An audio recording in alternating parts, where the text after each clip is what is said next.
اور تقریباً 1400 سال سے زیادہ جمعہ کا مبارک سلسلہ چل رہا ہے۔ میں نے بہت پہلے بھی عرض کیا تھا کہ یہودیوں کے یہاں اپنا تہوار، اپنی خوشی کا دن، عبادت کے لیے جو خاص دن روزانہ تو عبادت ہے ہی، لیکن ایک مخصوص دن جس میں بندے کو سارے کاموں سے فارغ ہو کر، تمام چیزوں سے فارغ ہو کر، چھوڑ کر اللہ کے گھر میں آنا ہے، اللہ کے گھر میں بیٹھنا ہے۔ کہ مسلمان اس دن، جمعہ کے دن، پاک صاف ہو کر، اچھا لباس پہن کر یہ جو آتے ہیں، یہ سلسلہ 1400 سال سے چل رہا ہے۔ تو یہودیوں کے لیے جو دن متعین تھا، خاص مخصوص عبادت والا دن، ہر دن تو عبادت ہے ہی، لیکن کاروبار چھوڑنے کا دن، چند گھنٹوں کے لیے، پورا دن نہیں، چند گھنٹوں کے لیے اس امت کے لیے بھی بتایا جا رہا ہے۔ چند گھنٹے، 1 گھنٹہ، 1.5 گھنٹہ آپ کو کاروبار چھوڑ دینا ہے۔ تو ہفتے کا دن یہودیوں کے لیے طے تھا، اور نصارہ کے لیے، عیسائیوں کے لیے اتوار کا دن طے تھا۔ اسی لیے آج دیکھیے سنڈے، اتوار جو کہتے ہیں، وہ چھٹی کا دن ہمارے یہاں کے لیے مشہور اور معروف ہے۔ حالانکہ ہمارے یہاں تو جمعہ کا دن چھٹی کا دن مانا جاتا ہے۔ دیگر تمام کاموں سے، جتنے بھی ہماری مصروفیات ہیں ان سے، اور عبادت کے لیے، جمعہ کے لیے، جمعہ کے دن سارے کاموں کو چھوڑ کر اذان کے بعد فوراً مسجد آنا، مسجد کی طرف متوجہ ہو جانا، سارے کاروبار کو چھوڑ دینا، یہ مستقل اللہ کا حکم ہے۔ الغرض تو یہ ایسا پلیٹ فارم ہے جمعہ کا دن، یہاں مسلمانوں کو جو سمجھایا جا رہا ہے، بتایا جا رہا ہے قرآن اور حدیث کے مطابق، قرآن اور حدیث کی روشنی میں، اور آج کے دن، جمعہ کے دن، اسی قرآن اور حدیث کی روشنی میں امیر شریعت کی طرف سے اپیل اور درخواست ہے، اور دیگر علماء کرام کی طرف سے، مسلم پرسنل لا بورڈ آل انڈیا، ان کی طرف سے یہ اپیل ہے، درخواست ہے کہ آج تحفظ شریعت اور تحفظ اوقاف کی بنیاد پر بات کی جائے۔ تحفظ شریعت کہتے ہیں شریعت کی حفاظت، اس کی حفاظت، شریعت کی حفاظت، اور تحفظ اوقاف، اوقاف کی حفاظت۔ جو زمینیں ہمارے بزرگوں نے وقف کیا، آج سے 50 سال پہلے، 100 سال پہلے، 200 سال پہلے، کوئی جگہ کسی آدمی نے، مسلمان نے، بزرگ نے، ہمارے آباء و اجداد نے، مسلمانوں نے جو زمین وقف کر دیا، جو اس زمین کے وہ مالک تھے، کس لیے وقف کیا؟ یہ دین کے کاموں کے لیے زمین وقف ہے، مسجد بنانے کے لیے زمین وقف ہے، مدرسے کے لیے زمین وقف ہے، دینی اداروں کے لیے زمین وقف ہے۔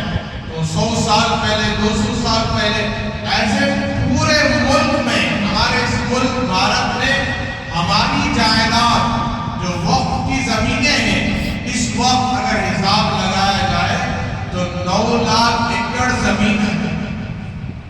کتنے ایکڑ ہے؟ 9 لاکھ۔ اور ان جائیداد پر آج دشمن نے اپنا پنجہ گاڑ دیا ہے، دشمن کی نظر پڑ چکی ہے ان جائیداد پر، مساجد پر، اور ان اوقاف کا تعلق براہ راست مساجد سے ہے، مدارس سے ہے، دینی اداروں سے ہے، قبرستانوں سے ہے۔ آپ اندازہ لگائیں، ایک ایسا محلہ جہاں مسلمانوں کی گھنی آبادی ہو اور وہاں مسجد نہ ہو، اس محلے کو کیا کہیں گے آپ؟ وہاں مسجد نہ ہو تو کیا کہیں گے اس محلے کو؟ اور اس محلے میں رہنے والوں کے لیے انسان کر 60-70 سال، اس کی آخرت کی پہلی منزل قبر ہے، اور اس محلے کے اعتبار سے کوئی قبرستان نہ ہو تو کیا حال ہوگا مسلمانوں کا؟ کہ مسجد بھی نہیں مگر قبرستان بھی نہیں، تو اس کو آپ مسلمانوں کا محلہ تصور کریں گے؟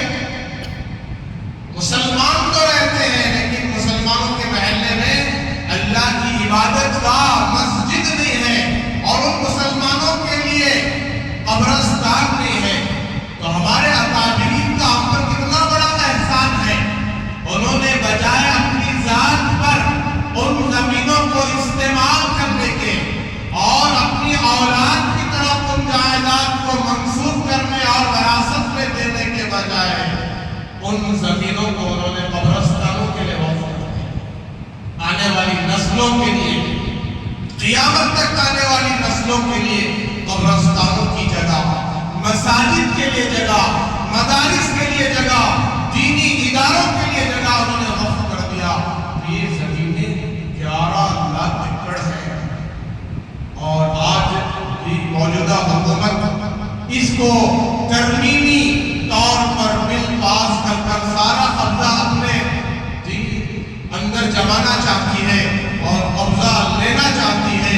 حالانکہ اگر آپ دیکھیں، جائزہ لیں تو آندھرا پردیش اور تمل ناڈو، یہ 2 اسٹیٹ، آندھرا پردیش اور تمل ناڈو 2 اسٹیٹ میں ان کی جائیداد، غیروں کی جائیداد، جس کو مندر بورڈ کہا جاتا ہے، یہ ہمارا وقف بورڈ ہے، ان کا مندر بورڈ ہے، صرف یہ 2 اسٹیٹوں میں 9 لاکھ ایکڑ سے زیادہ زمینیں ہیں۔ تو پورے ملک بھارت میں کتنی زمینیں ہوں گی؟ اور ہماری گنی چنی زمینیں 10-11 لاکھ ایکڑ زمین، اور اس کے اندر بہت ساری مساجد تعمیر ہو چکی ہیں، اور قبرستانیں آباد ہیں، اور دینی ادارے قائم ہیں، مدارس قائم ہیں، اور کچھ زمین باقی ہے، کچھ لاکھ ایکڑ زمین باقی ہے۔ تو یہ ہمارے بزرگوں کی جائیداد ہے۔ تو آج انڈیا مسلم پرسنل لا بورڈ کی طرف سے میں بعد میں بھی عرض کروں گا، 24 تاریخ کو اتوار کا دن شاہ عبدالقدوس صاحب عیدگاہ، قادریہ مسجد، ملرس روڈ جہاں قائم ہے، وہاں ایک بہت بڑا اجلاس، اجتماع، ایک بہت بڑا مسلمانوں کی جو ہے اجتماعیت کو جمع کر کے اس کے لیے آواز اٹھانا، ہمارے بزرگوں کی باتیں، علماء کی باتیں، ذمہ داروں کی باتوں کو سننا، جو پورے ملک کے اعتبار سے فکر لے کر چل رہے ہیں۔ یہ تحفظ شریعت اور تحفظ اوقاف۔ ابھی 20 تاریخ کو، آج کتنے تاریخ ہے؟ 22 تاریخ ہے، تو 20 تاریخ کو مستورات کا اجتماع ہوا، مستورات کا اجلاس ہوا، اسی جگہ، اسی میدان میں، قدس صاحب کی عیدگاہ کے میدان میں، اسی جگہ یہ اجتماع اجلاس ہوا۔ اکثر لوگوں نے کہا کہ 1 لاکھ مستورات جڑی تھی۔ کتنی بھائی؟ 1 لاکھ ہماری بہنیں، عورتیں، مائیں جڑی تھی وہاں، صرف اسی شریعت کی حفاظت کے لیے۔ الغرض تو ہم کو بھی کثیر تعداد میں جڑنا ہے، آواز بلند کرنا ہے، لیکن ہرگز نعرے بلند نہیں کرنا، شور شرابہ نہیں کرنا، حق کے لیے آواز بلند کرنا، ہمارے بزرگوں کی باتوں کو غور سے سننا، اور جاگنے کا وقت ہے آج مسلمانوں کے، جاگنے کا وقت۔ خدا نخواستہ وقت کی ترمیمی بل پاس ہو گئی تو پھر مسلمانوں کا اپنے محلے میں مساجد کے اعتبار سے جینا یہ مشکل نہیں، ناممکن ہو جائے گا، جینا حرام ہو جائے گا۔ لہذا اس کے لیے سب کو جڑنا۔ 24 تاریخ کو میں پھر دوبارہ عرض کروں گا، اور مجھے یہ اہم موضوع جو آج اس پورے ملک میں اس وقت 4 برائیاں کثرت سے پھیل گئی ہیں، میں نے جمعہ کے بیان میں بار بار کہا ہے، لیکن 4 برائیاں اس کی نشاندہی کے ساتھ اس لیے عرض کرنا چاہتا ہوں تاکہ مسلمانوں کے دل و دماغ میں بیٹھ جائے مسلمانوں کا ان سے کوئی تعلق نہیں ہے، ان سے کوئی لینا دینا نہیں، اسلام سے ان چار باتوں کا کوئی تعلق نہیں ہے۔ مسلمان ہیں تو مسلمان بن کر جیے، ایمان والے ہیں تو ایمان والے بن کر جیے، مسلمان بھی ہیں ایمان والے بھی ہیں، اور یہ چار چیزیں زندگی میں ہیں تو پھر ایمان والے بھی نہیں ہیں۔ ان کو تو شریعت بے ایمان کہتی ہے، نافرمان کہتی ہے، اور یہ چار چیزیں بہت تیزی سے ہمارے اس ملک میں، اور میں ملک سے باہر کی بھی بات کروں تو جی جھوٹا نہ ہو جی، ملک سے باہر بھی یہ باتیں پھیل رہی ہیں، تو ان میں سے سب سے پہلی چیز فتنہ ارتداد ہے۔ فتنہ ارتداد، اسلام سے دور ہو جانا، شریعت سے دور ہو جانا، ایمان سے دور ہو جانا، اور اس فتنہ ارتداد میں مسلمان لڑکے بھی ہیں، لڑکیاں بھی ہیں، لڑکوں سے زیادہ لڑکیاں ہیں۔ آج جو مرتدین کی جو تعداد مسلمان نوجوان لڑکوں سے زیادہ کس کی تعداد ہے؟ نوجوان لڑکیوں کی تعداد، کالج میں پڑھنے والی لڑکیاں، اسکولوں میں پڑھنے والی لڑکیاں، اور وہ نوجوان بہنیں جو جہیز کی لعنت کا لعنت میں مبتلا ہو کر وہ بھاگ گئی، غیروں کے ساتھ چلی گئی، ایمان چھوڑ چکی ہے، اسلام چھوڑ چکی ہے۔ اللہ نے ہمیں اسلام کی دولت سے مالا مال فرمایا، ایمان کی دولت سے مالا مال فرمایا۔ یہ ایمان کتنی بڑی نعمت، اسی ایمان کے لیے ہمارا جینا ہو، اسی ایمان کے لیے ہمارا مرنا ہو، ایمان کے لیے جیئیں گے، ایمان کے لیے ہی مریں گے۔ کتنی بدبختی اور بدنصیبی ہے کہ پیدا تو ہوئے اسلام اور مسلمانوں کے ماحول میں، مسلمان گھرانوں میں، اسلام کے ماننے والوں کی زندگیوں میں، اور ان کے گھرانوں میں ہم پیدا ہوئے، لیکن موت آئی کسی کی حالت میں۔ کتنی ہماری بہنیں کفر اور ارتداد قبول کر کے بے ایمان کافروں کے ساتھ بھاگ گئی، اور ان کی موت بھی کفر پر آ رہی ہے، بے ایمانی کی حالت میں آ رہی ہے۔ کتنے ہمارے نوجوان کفر کے دہلیز میں پہنچ گئے، کفر تک پہنچ گئے، موت کفر کی حالت میں آ رہی ہے۔ اور ایک شکل ایمان کی، یہ پیدا تو ہوئے کافروں کے ماحول میں، بے ایمانوں کے ماحول میں، غیروں کے ماحول میں، اسلام کا کوئی نام و نشان نہیں، دین کا کوئی نام و نشان نہیں، کلمہ نہیں جانتے، شریعت نہیں جانتے، دین نہیں جانتے، لیکن مرنے سے پہلے ایمان مل گیا، دین مل گیا، ایمان کی حالت میں ہو گئی۔ ایسے بھی بہت سارے لوگ ہیں، اور ہمارے نوجوان لڑکے لڑکیاں دین سے بیداری، اسلام سے بیداری، شریعت سے بیداری اور دوسرے مذہب پہ جانا اب ان کے نزدیک کوئی برائی نہیں سمجھی جا رہی ہے۔ تو لاکھوں کی تعداد میں نے تعداد بھی بتایا تھا ہمارے اکابرین کا حوالہ دے کر کہ جو دستاویزات، جو رجسٹر جو موجود ہیں، اس کے لحاظ سے اس وقت 20 لاکھ مسلمان لڑکیاں اسلام سے خارج ہو چکی ہیں، اسلام چھوڑ چکی ہیں، کفر میں آ چکی ہیں، مرتد ہو چکی ہیں۔ اب دیکھیے ہم سب مسلمان ہیں، میں جو حضرات میرا بیان سن رہے ہیں ان سے کہنا چاہتا ہوں، جہاں تک میری آواز پہنچ رہی ہے ان سے کہنا چاہتا ہوں کہ ہمارے دل میں ایک بات ہے کہ بھئی ہم مسلمان ہیں۔ کون ہے؟ مسلمان ہیں، ہم نمازیں پڑھ رہے ہیں، روزے رکھتے ہیں، اور عمرہ حج کرتے ہیں، صدقہ خیرات کرتے ہیں، ذکر کرتے ہیں، تلاوت کرتے ہیں۔ میرے بزرگوں، حضرت حسن بصری رحمۃ اللہ علیہ بہت بڑے اللہ والے بزرگ گزرے ہیں، تابعین میں سے ہیں، وہ فرماتے ہیں کہ کہ ہر مسلمان کے دل میں ہمیشہ اس بات کی فکر ہونا چاہیے کہ میں ایمان والا ہوں، مسلمان ہوں، مجھے اپنے ایمان کو موت کی آخری سانس تک بچانا ہے۔ کب تک بچانا ہے؟ موت کی آخری سانس تک مجھے اپنے ایمان کو بچانا ہے، ایمان کی فکر میں رہے۔ اب ہمارا گمان ہے، خیال ہے بھئی ہم ایمان والے ہیں، مسلمان ہیں، نمازیں پڑھتے ہیں اور ہمارا خاتمہ ایمان پر ہوگا، ہم انشاءاللہ جنت میں جائیں گے۔ الحمدللہ ہم سب ایمان والے ہیں، لیکن حضرت حسن بصری رحمۃ اللہ علیہ کیا کہتے ہیں کہ ہمیشہ فکر مند رہے، جس کے دل سے ایمان کی فکر نکلی، اسلام کی فکر نکلی، اللہ کی ذات پر جو بھروسہ تعلق ہے ہمیشہ باقی رہے۔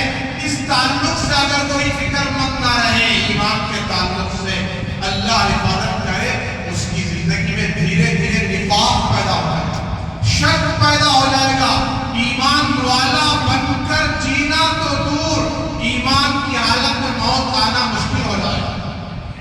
تو لہذا ہمیشہ فکر مند رہے۔ تو حضرت حسن بصری رحمۃ اللہ علیہ یہ فکر کی بات کر رہے ہیں، اور آپ کہتے ہیں، میں کہتا ہوں مسلمان ہے، ڈرنے کی کیا بات ہے؟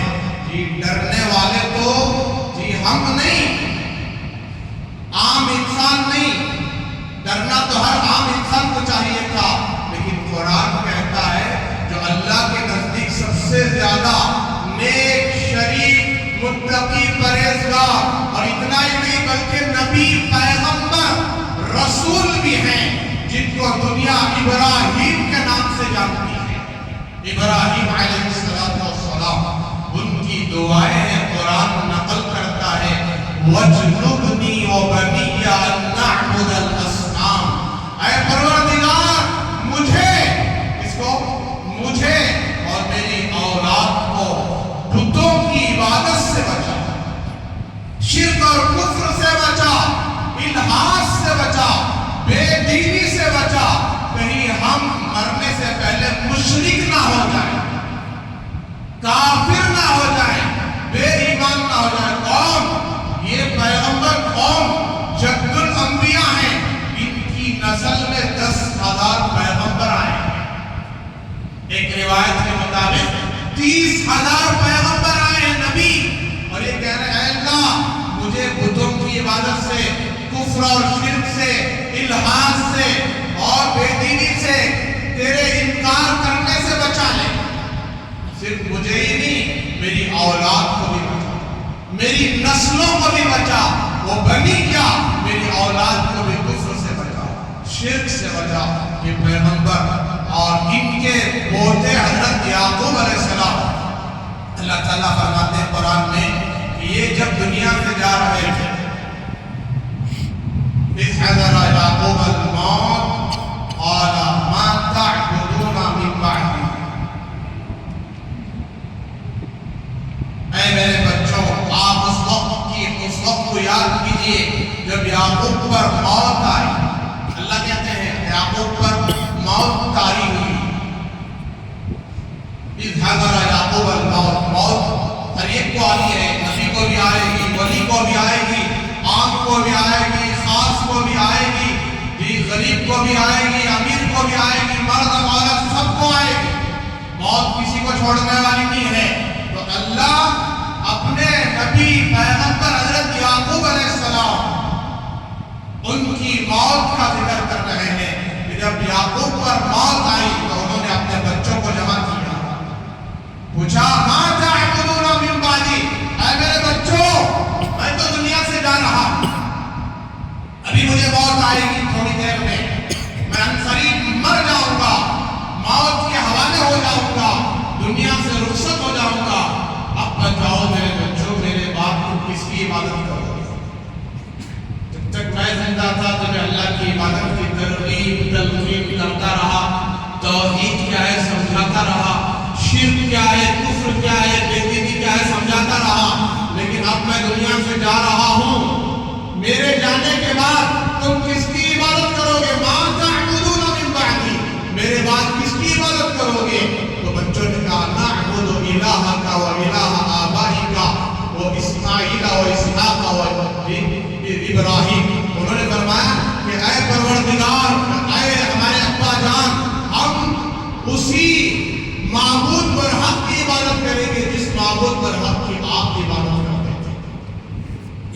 اللہ جل شانہ اور جس کی عبادت آپ کے والد حضرت اسحاق اور اسماعیل کیا کرتے تھے.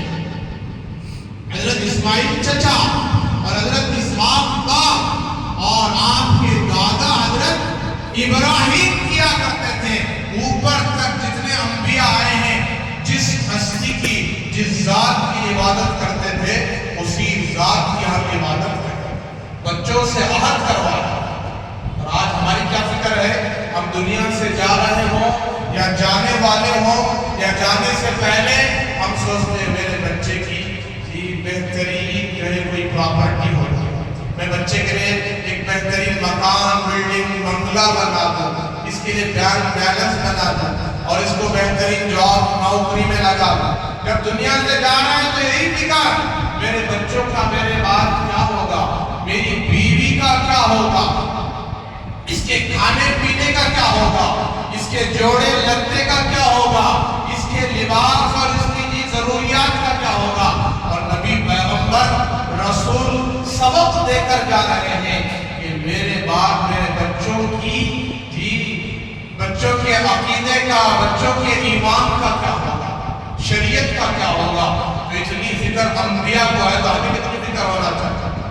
تو یہ تیزی کے ساتھ یہ فتنہ پھیل رہا ہے اور ہماری بچیاں، نوجوان لڑکیاں، ہماری بہنیں، ہماری بیٹیاں غیروں سے متاثر ہو رہی ہیں، غیروں کے مذہب سے متاثر ہو رہی ہیں اور لاکھوں کی تعداد میں کفر کے دہلی میں پہنچ چکی ہیں، کافرہ ہو چکی ہیں. اب جو والدین اس وقت یہاں موجود ہیں، آپ بھی، میں بھی اور پوری امت تک بات، اپنے خاندان قبیلے تک بات پہنچائے کہ اپنے بچیوں کی ایسی تربیت کریں کہ انہیں ایمان اور شرک میں فرق معلوم ہو جائے، اسلام اور غیر مذہب میں فرق معلوم ہو جائے. یہ آپ کی ذمہ داری ہے کہ آپ کے دنیا سے جانے سے پہلے آپ اپنے بچوں کی تربیت کریں، بچوں کو پکا مومن مسلمان بنائیں، ایمان والا بنائیں، ایمان والی بنائیں. یہ آپ کی ذمہ داری ہے. اور دوسری بات جو تیزی سے پھیل رہی ہے،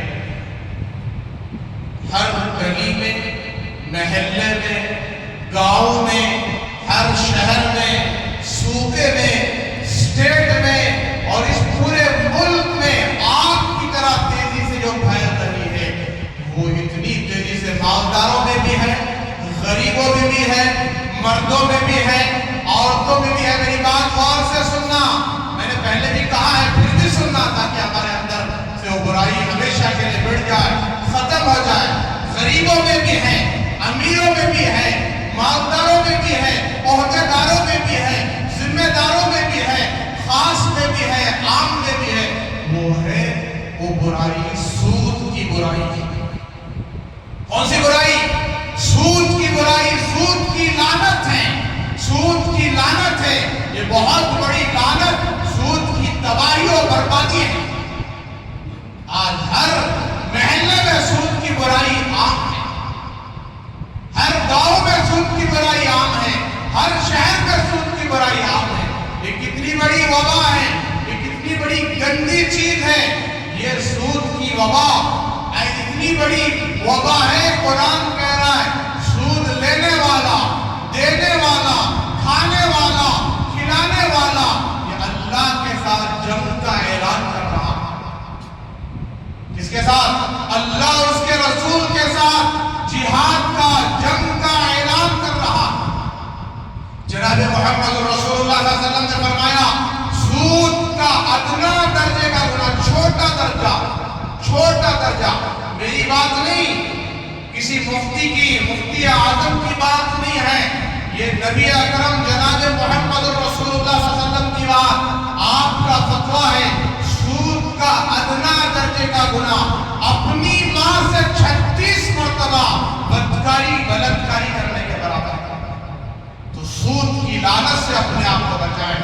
آج غریب بھی، امیر بھی، اتنا ہی نہیں، آج محلے میں عورتوں کو سود دیا جا رہا ہے. غیر مسلموں کی طرف سے ایک اسکیم چلائی گئی، عورتوں کو سود دیا جا رہا ہے. عورتیں کون سی کمائی کما رہے ہیں، کون سا کاروبار کر رہے ہیں، کون سا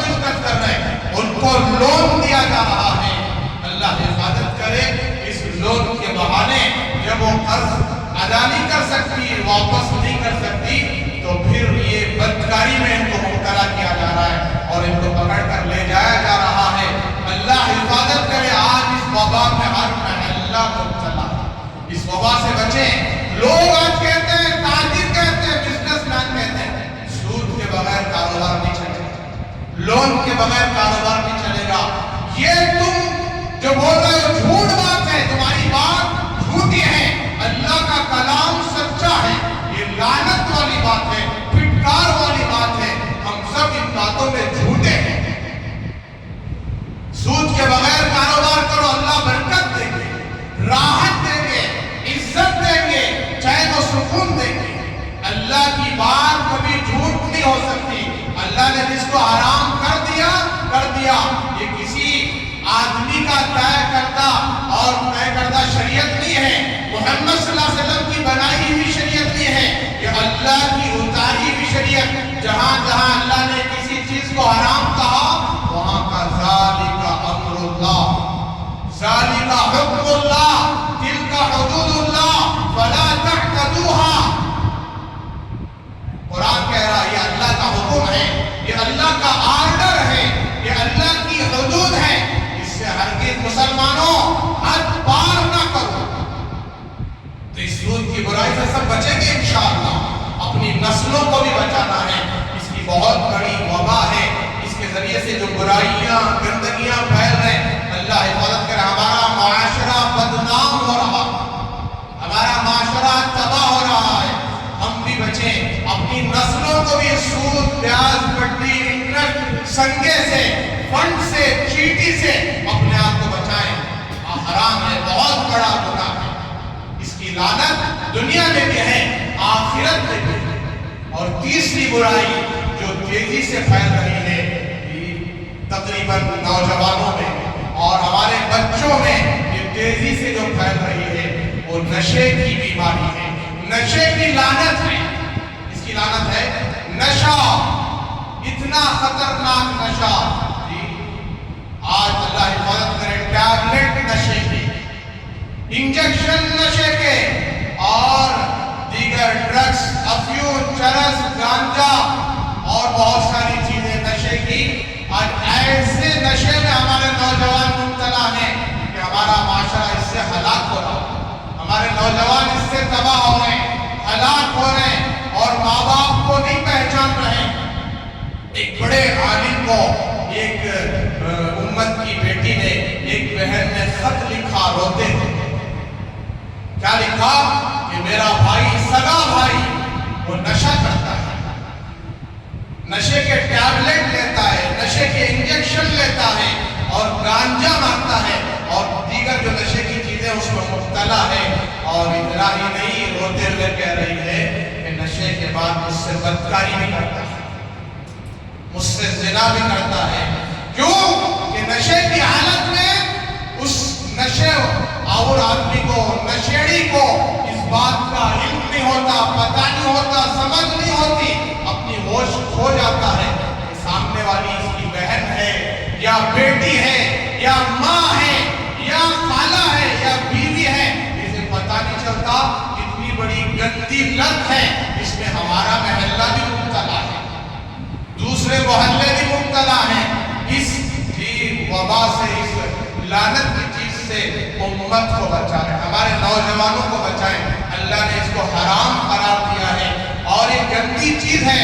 مدینے میں بھی شراب پی جاتی تھی، شراب کی بڑی بڑی بیرلیں اور بڑے بڑے ڈرم رکھے جاتے تھے، لیکن جب جناب محمد رسول اللہ صلی اللہ علیہ وسلم نے اعلان کر دیا کہ شراب حرام ہے، نشہ حرام ہے، قیامت تک کے لیے حرام ہے۔